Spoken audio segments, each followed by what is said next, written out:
চলছে নির্বাচনী জোর কদমে প্রচার। কেউ কাউকে 1 ইঞ্চি জমি ছাড়তে নারাজ, যাকে বলে বিনা যুদ্ধে নাহি দিব সূচাগ্রবাদ মেদিনী। সাগরদিঘির তৃণমূল কংগ্রেস প্রার্থী খলিলুর রহমান ভোট প্রচার চালাচ্ছেন। জঙ্গিপুর লোকসভা কেন্দ্রের প্রার্থী খলিলুর রহমান সাগরদিঘি ব্লকের সাগরদিঘি অঞ্চলে পায়ে হেঁটে ভোট প্রচার করলেন। 9 নম্বর জঙ্গিপুর লোকসভা কেন্দ্রের তৃণমূল কংগ্রেসের প্রার্থী খলিলুর রহমান, তার সঙ্গে ছিলেন রাজ্যের বিদ্যুৎ প্রতিমন্ত্রী আকরুজ্জামান, সাগরদিঘি বিধানসভার বিধায়ক বাইরন বিশ্বাস সহ স্থানীয় ব্লক নেতৃত্ব। এছাড়া ছিলেন আরও বিশিষ্ট ব্যক্তিবর্গ। এদিন ক্যামেরার মুখোমুখি হয়ে তিনি বলেন, প্রতিবারের মতন এবারেও মানুষের স্বতঃস্ফূর্ত সাড়া পাচ্ছে। রাজ্যের উন্নয়নমুখী প্রকল্পগুলির সুবিধা পেয়েছে লক্ষ লক্ষ মানুষ। তারা সকলেই মমতা বন্দ্যোপাধ্যায়কে আবারও কুর্সিতে দেখতে চান এবং অবশ্যই মিথ্যাচারিতা এবং ধর্মান্ধতার সরকারকে বিসর্জন দিতে চান। তাই জঙ্গিপুর লোকসভা কেন্দ্রের প্রচুর মানুষ এবারে খলিলুর রহমানকেই বিপুল ভোটে জয়ী করবেন বলে আশাবাদী তারা। সাগরদিঘি ব্লকে প্রপার সাগরদিঘিতে এসেছি আমরা। সাগরদিঘি ব্লকের সর্বস্তরে সেই সঙ্গে রয়েছেন আমাদের জেলার মুখ্যমন্ত্রী, আমাদের লোকসভার ইলেকশন কমিটির চেয়ারম্যান আছেন, আমাদের সাগরদিঘি সহ আমাদের প্রাক্তন ব্লক সভাপতি, সেই সঙ্গে সর্বস্তরের সকলকে নিয়ে আমরা আলোচনা করার পরে আমরা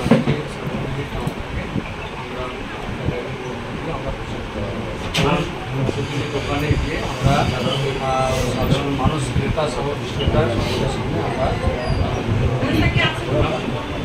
আমরা আমাদের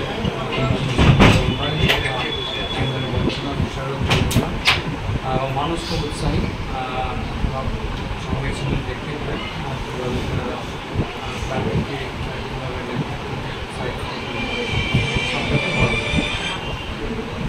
মানুষের ভালো, খুব ভালো, খুব ইতিবাচক, খুব পজিটিভ ছাড়া খুব ভালো। আর বিগত দিনেও ছিল আপনারা পঞ্চায়েত নির্বাচন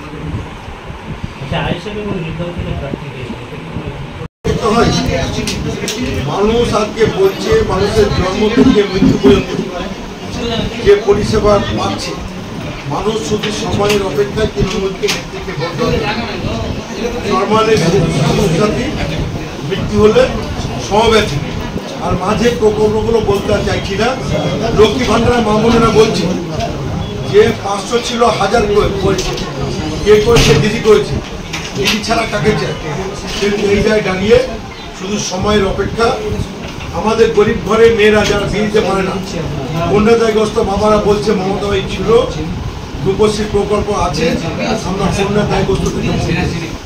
এরকম মানুষ শুধু সময়ের অপেক্ষা। উন্নয়ন নিরীক্ষা ভারত স্বাধীন হওয়ার পরে যা উন্নয়ন হয়েছে তার দ্বিগুণ উন্নয়ন হয়েছে মমতা ব্যানার্জি 2011 সাল থেকে আজ 24 সাল পর্যন্ত। শুধু মানুষ জঙ্গিপুর লোকসভা কেন্দ্রে জেতার ব্যাপারে যেতে নিশ্চিত নয়। গতবার 2.5 লক্ষ ভোটের ব্যবধান ছিল, এটাকে বাড়িয়ে 5 লক্ষের অধিক করে রাজ্যের আমরা সেরা লিড দেওয়ার অঙ্গীকারবদ্ধ করেছি। জঙ্গিপুর তৃণমূল কংগ্রেসের সর্বস্তরের কর্মী এবং নেতৃত্ব কমল বেঁধে নেমেছে। আপনি আজকে দেখলেন সাগরদিঘিতে সাগরের সর্বস্তর নেতৃত্ব, প্রধান, উপপ্রধান থেকে শুরু করে অঞ্চল সভাপতি, ত্রিস্তর পঞ্চায়েত সমস্ত নেতৃত্ব আজকে কাঁধে কাঁধ মিলিয়ে। আমাদের আজকে মিছিল করার কথা ছিল না, আমরা আলোচনা করছি, কিন্তু মানুষ যখন বলছে যে আমরা একসঙ্গে নেমে যে বার্তা বলন তৈরি হয়েছে সাগরদিঘি, আজকে সাগরদিঘি বলছে 50,000 অধিক ভোটের ব্যবধানে লিড দিয়ে খলিলুর রহমানকে 5 লক্ষের অংশীদার হতে চাইছিলাম। আমরা 5 লক্ষ লিড যেটা হবে 50,000 সাগরদিঘি বলছে আমরা সেই তার অধিক সময়ের অপেক্ষা।